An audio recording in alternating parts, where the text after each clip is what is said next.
Three dimension geometry straight line এই যে একটা ইম্পর্টেন্ট চ্যাপ্টার, এখান থেকে একটা সিম্পল প্রবলেম। তো দেখো এখানে বলছে কি দ্য লাইনস, দুটো লাইন দেওয়া আছে, this line and this line R perpendicular if four conditions are given. তো দেখো এই যে লাইনটা দেওয়া আছে এটা কিন্তু লাইনের কি general form of straight line, because here given two equation of plane, so the intersection of two equation of plane is a straight line and this is said to be general form of straight line, right? তো এবার দুটোই কিন্তু আমাদের দেখো general form দেওয়া আছে। তাহলে আমাদের এখানে মেন কাজ, মানে আমি যেটার জন্য এই প্রবলেমটাকে চুজ করলাম, যে এখানে আমরা কি হয় অনেক সময় দেখা যায় কি যে ডিফারেন্ট সাবজেক্ট পড়তে পড়তে আমরা স্ট্রেট লাইনের যে সিমেট্রিক্যাল ফর্ম বা ক্যানোনিক্যাল ফর্ম তৈরি করতে একটু কনফিউজড হই যে কিভাবে করব ক্যানোনিক্যাল ফর্ম। তো ক্যানোনিক্যাল ফর্ম যদি করতে পারি আমাদের কিন্তু 2 সেকেন্ডের মধ্যে প্রবলেম সলভ হয়ে যাবে। তো দেখো আমরা এটা যদি ক্যানোনিক্যাল ফর্ম করি, canonical form of this,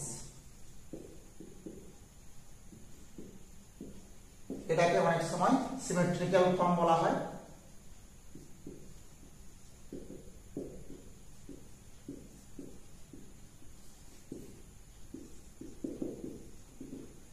canonical form or symmetrical form of straight line কিভাবে লিখবো?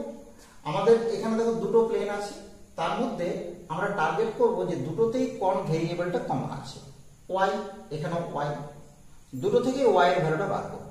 আমরা দেখো প্রথম থেকে পেয়ে যাচ্ছি x minus q by p, this is equal to y, and second থেকে পেয়ে যাচ্ছি z minus s by r, this is equal to y।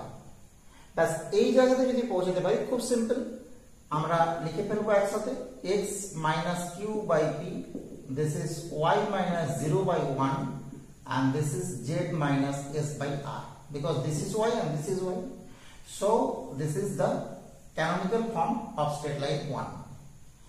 একবারে সিমিলারলি আমরা যদি canonical form of straight line 2 লিখি, আমরা সরাসরি এবার করি x minus b by a, this is equal to y minus 0 by 1 and this is equal to z minus d by c।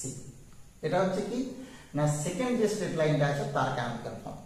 বাস এবার দেখো আমরা কি জানি যে একটা straight line x minus x1 by l, this is equal to y minus y1 by m, this is equal to z minus z1 by m, l m n, এটা কি হয় না এটা হচ্ছে DRS বা ক্যানোনিক্যাল ফর্মের ক্ষেত্রে কি করতে হয়, এটাকে DCS করা যেতে পারে।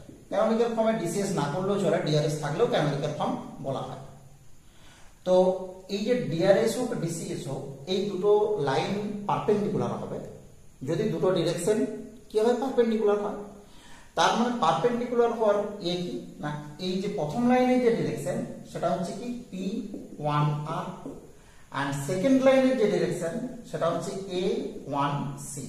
তো আমরা কি করব এই দুটো ভেক্টরকে ডট প্রোডাক্ট করব, ডট প্রোডাক্ট করলে দেখতে পাচ্ছি P dot A sorry P into A plus 1 into 1 plus R into C, this is equal to 0, this is the condition of perpendicularity, so PA plus RC, this is minus 1।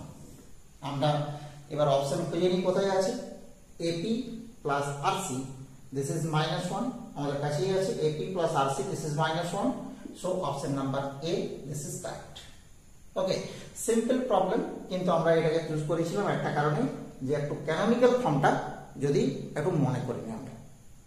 ওকে, তাহলে 3 ডাইমেনশনের একটা জিনিস আমাদের মাথায় একটু চলে এলো আর এই প্রবলেমটা তার সাথে সাথে সলিউশন করে ফেলতে পারলাম। ওকে, দেখতে থাকো ম্যাথ A to Z।